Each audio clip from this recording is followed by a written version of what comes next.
Selamat petang, salam sejahtera. Terima kasih kerana bersama dengan saya di Nazidin Unity Channel. Beberapa hari ini menjadi banyak persoalan naratif dalam politik Malaysia berkaitan dengan siasatan SPRM dalam dana projek Jana Wibawa yang melibatkan beberapa orang penting di Malaysia. Yang paling hangat melibatkan bekas Perdana Menteri kita iaitu Muhyiddin Yassin. Manakan tidak hangat kalau Muhyiddin kata beberapa hari yang lepas, dia kata dia bukan suspek dan dia kata dia telah tanya pun pegawai penyiasat dalam SPRM. Muhyiddin tanya adakah dia adalah suspek, tetapi Muhyiddin kata dia bukan suspek. Namun tidak sampai sehari daripada kenyataan komen ulasan Muhyiddin yang mengatakan beliau bukan suspek, tampil ketua pengarah SPRM menafikan dakwaan itu dengan mengatakan bahawa sesuatu yang salah apabila dalam siasatan ataupun sesuatu siasatan belum selesai tetapi individu-individu tertentu yang telah disiasat memberikan komen atau rumusan sendiri sama ada mereka adalah suspek ataupun bukan suspek. Kata ketua pengarah SPRM iaitu Azam Baki, dia kata adalah tidak sesuai apabila orang yang dipanggil dalam siasatan itu memberitahu atau memberikan komen tentang apa yang mereka telah pun adakan sesi temu bual tersebut. Namun yang lebih menarik lagi ialah apabila SPRM sahkan bahawa Muhyiddin Yassin adalah antara suspek untuk Jana Wibawa. Kemarin isu saya yang paling hangat diterima umum ialah apabila Presiden Persatuan Kontraktor Melayu Malaysia PKMM telah pun mendedahkan rahsia di dalam projek Jana Wibawa tersebut. Menurut Presiden PKMM itu, beliau kata beliau sedia untuk memberikan kerjasama kepada SPRM dan beliau mendedahkan bahawa di dalam projek ataupun dalam program Jana Wibawa tersebut memang terdapat perkara-perkara yang agak menggelisahkan kita, agak mengelirukan kita. Kerana Muhyiddin kata semuanya dibuat tanpa ada cacat celah. Muhyiddin kata dia tidak tahu, tidak kenal siapa kontraktornya. Tetapi Presiden PKMM Persatuan Kontraktor Melayu Malaysia telah menyatakan bahawa apa yang berlaku di dalam pemilihan kontraktor itu memang mengejutkan kita semua. Beliau berkata antara kontraktor yang dipilih itu ialah orang-orang yang mempunyai hubungan rapat atau memberikan dana kepada parti politik tertentu. Ini membawa kepada satu sorotan, iaitu mungkinkah itu adalah unsur rasuah paling besar. Kerana kita harus tahu apabila seseorang memberikan dengan ada melibatkan kepentingan, itu boleh dianggap rasuah.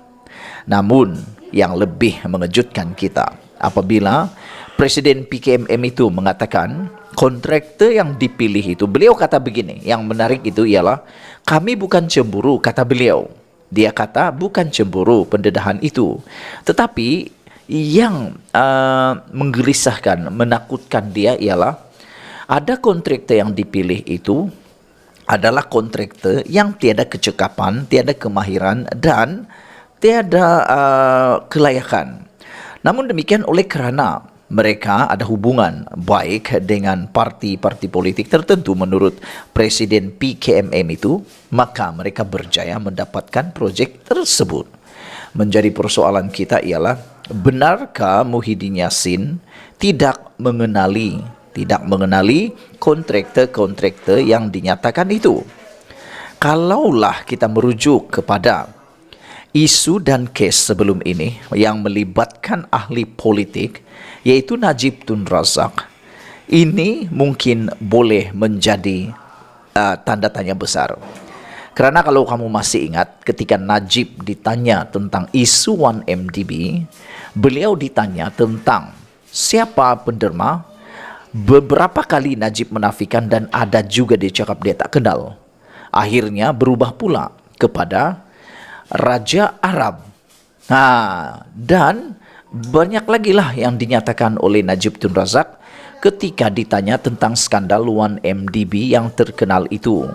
Sehingga ke hari ini, Najib Tun Razak masih lagi menafikan tentang perkara 1MDB terlibatnya beliau.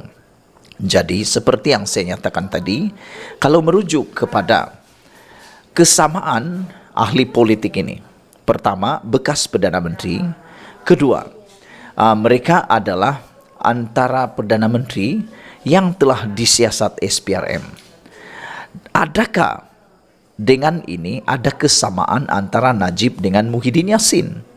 Saya tidak menuduh, tetapi kita tahu ahli politik ini bolehlah dikategorikan sebagai orang yang paling pintar berkata-kata. Dalam benda yang baik pun pintar, dalam benda yang buruk pun pintar, dalam putar belit fakta pun pintar, mencipta fakta baru pun pintar. Tetapi pepatah Melayu kata, sepandai-pandai tupai melompat, akhirnya jatuh ke tanah juga. Kalau baru-baru ini Muhyiddin kata dia menafikan dia adalah suspek. Dan beliau juga mengatakan bahwa apa yang berlaku sekarang ini, naratif sekarang ini ialah coba mengaitkan beliau sebagai perompak ataupun mengambil duit rakyat. Muhyiddin kata dia bukan seperti perompak lain. Dia merujuk kepada Najib Tun Razak yang telah dipenjarakan. Beliau kata dia bukan seperti mereka. Jauh sekali menjadi seperti mereka. Bahkan dalam pendedahan Muhyiddin Yassin yang terkini, dia berkata bahwa sepanjang 50 tahun dia menjadi Perdana Menteri, dia tidak pernah disabitkan, dituduh dengan apa-apa salah guna kuasa, rasuah ataupun penyelewengan. Kenapa baru sahaja sekarang beliau mula dikaitkan dengan penyelewengan selepas jadi Perdana Menteri? Itulah yang menjadi perdebatan netizen dalam ruang medsos sekarang ini.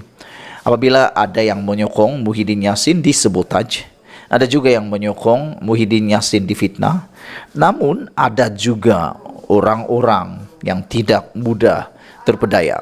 Mereka kata mustahil untuk SPRM cuba memperdayakan seseorang. Menjadi persoalan paling penting kita malam ini sebelum kita ke isu yang seterusnya ialah siapa yang boleh kita percayai, SPRM atau Muhyiddin Yassin. Menjunjung ke bawah duli yang maha mulia di Pertuan Agong, SPRM adalah satu badan yang bebas, direct, dibawa terus di bawah kuasa yang di Pertuan Agong. Oleh sebab itulah kita mengetahui siapakah yang perlu kita percayai. Jangan lupa tinggalkan komen Anda untuk isu kali ini. Kita jumpa lagi. Bye-bye.